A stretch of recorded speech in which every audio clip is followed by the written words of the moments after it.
Welcome back, Barbarians. Corlick here, and today I want to be talking about the Lightfall campaign and what I believe is going to be some of the best loadout options for us as we dive into either the normal version or the legendary version. But before we dive into that today, if you guys could drop a like on this video, it is greatly appreciated. And if you have been enjoying the content, make sure to subscribe.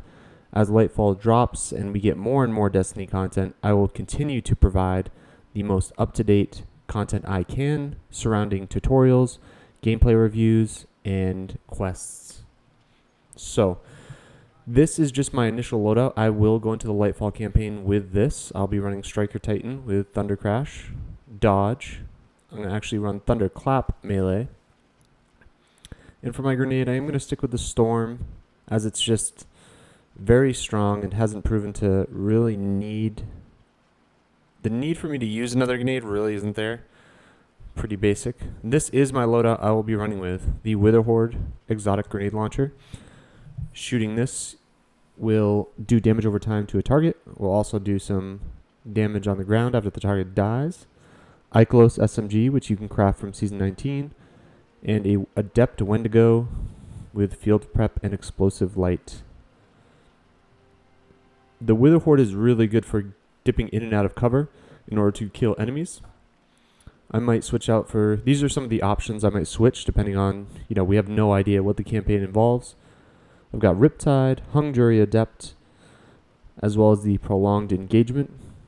Just some legendary options to swap around in my kinetic slot, in which case I'll be running some different exotics in my heavy slot. I really like the Hung Jury Scout in case, there's fights at a distance. For that energy slot, I love my Forbearance as my alternative. This is, if there's really a lot of ads, this cleans them up very, very fast. And then lastly, in my energy slot is my Trustee for some range. Really trying to make a dynamic build here in terms of having something close up and something afar. And then if I swap off Witherhoard, I will also be likely swapping off Wendigo. And in which case my recommendations are the following. Either any legendary grenade launcher, but Gallahorn, in terms of an exotic grenade launcher. This just clears ads time and time again. Anarchy, because it's getting that buff. And I think this could prove to be very helpful, especially to the point of doing damage over time. Shoot him with Anarchy, swap weapons, hide behind cover, and GG. GG. And the other one to go is just some trash I forgot to get rid of before making this video. As for my armor piece, keep in mind these stats are all subject to change just due to the nature of what's coming in Lightfall with all the artifact changes and the mod changes that they've discussed. But for my armor, I will be switching it up as much as I can before I start the campaign. But then for my exotic, I'm really going to be running Heart of Inmost Light 90% of the time, just for that increased ability regen. Or, in the instances I need it, I'll run of Caress of the Falling Star for that single target DPS. If there's a really hairy campaign mission where, stuff's getting pretty sketchy. This is certainly my loadout diving into Lightfall. I'm very curious as to what you folks are going to be running.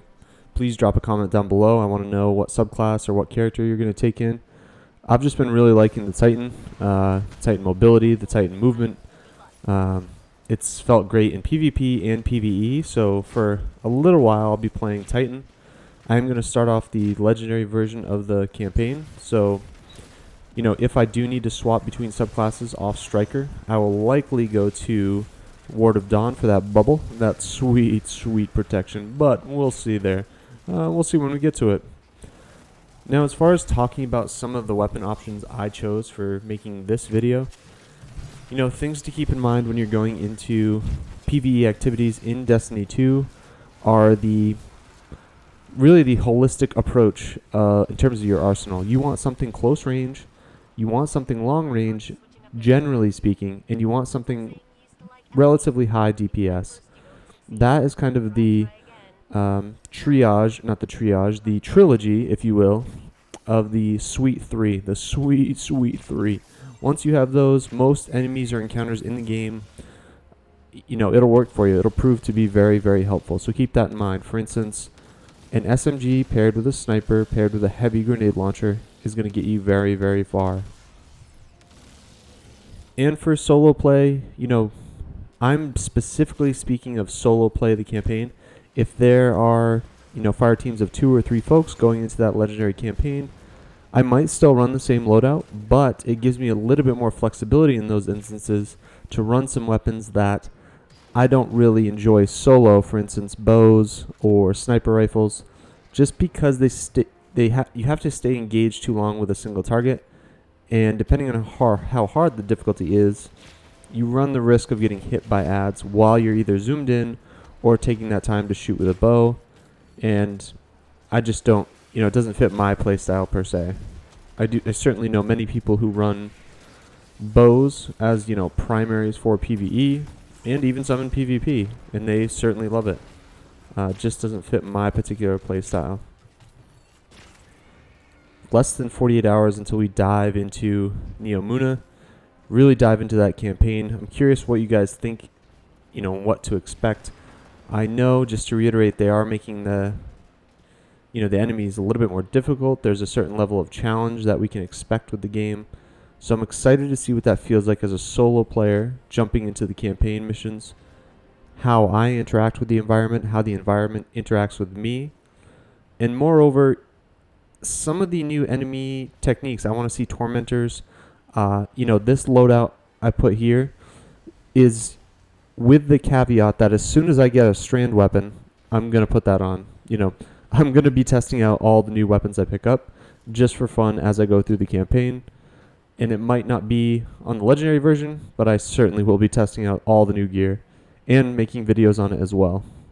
So make sure to follow the channel. And here I wanted to end the video with some honorable mentions, because I believe these are some of the things I missed on that could prove to be very, very helpful. Grand Overture, the exotic machine gun, just because machine guns are getting a sizable buff to their ammo economy. The Icolo shotgun, very good for major DPS. Legendary machine guns, again, same reason, ammo economy.